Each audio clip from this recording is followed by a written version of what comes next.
On a hot and dusty day in late June, Stephen Discern asked me to accompany him to conduct a route check for the forthcoming EMC Baja to be held in Fujairah. We joined the route several kilometres after the official start location near the small settlement of Kadra, and were met with rocky, undulating terrain, studded with parched thorn trees desperately seeking water and dotted with the occasional farm or date plantation. There was even one patch of land nestling in the valley floor which was particularly verdant.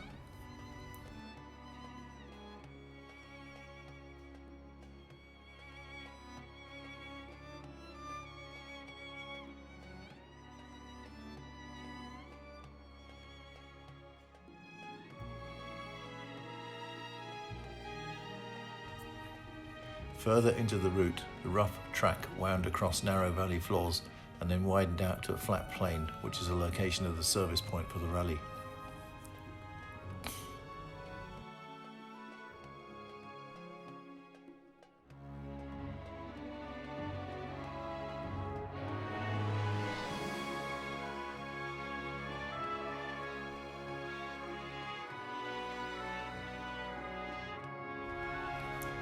About 2 hours into the route, I encountered the first problem.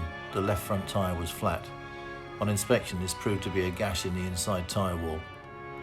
Scratch one tyre. Tyre change completed, we continued our journey and soon passed beneath the main E84 highway from Malaysia to Fujairah.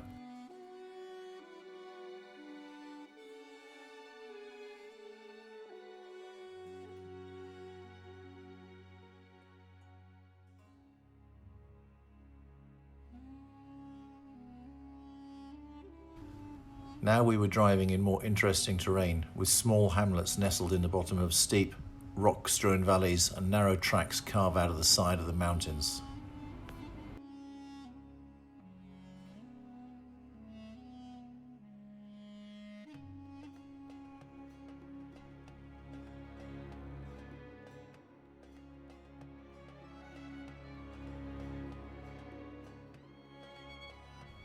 Several climbs and descents were quite steep, with multiple hairpin bends, and cautious driving was necessary.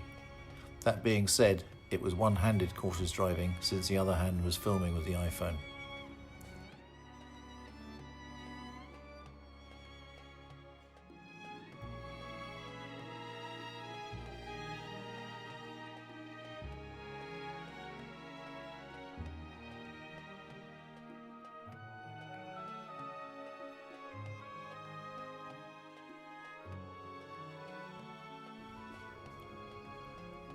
We passed a very green-looking farm at which terraces were clearly visible. These are built to catch the rainwater and will flood several times over a couple of years. When the floodwaters recede or evaporate, alluvial deposits are left trapped behind the terrace walls, and these offer quite fertile soil for establishing new crops. We came to a steep incline winding its way up a mountain, and the track surface clearly looked as though it had been damaged by recent heavy rains.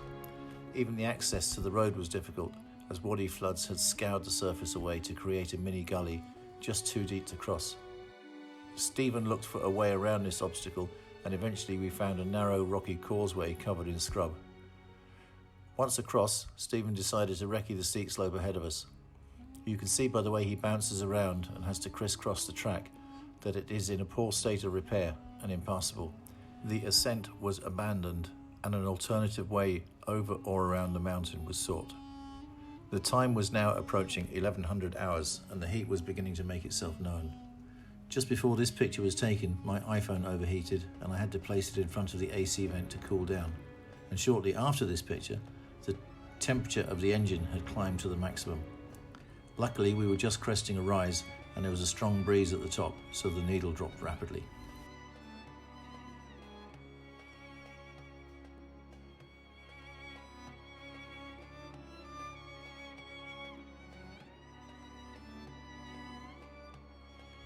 More steep climbs ensued, as well as passing by innumerable small holdings and even a speed hump in the middle of nowhere.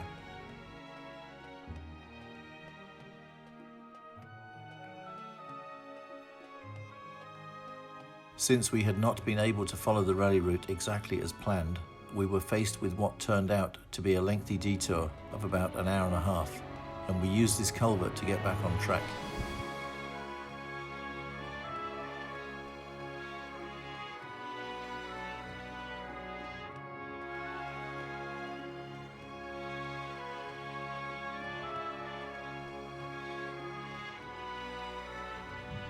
We came to a wide floodplain to which access was a little difficult. Once in the plain itself, it was clear to see just how much water had been here a scant few weeks earlier.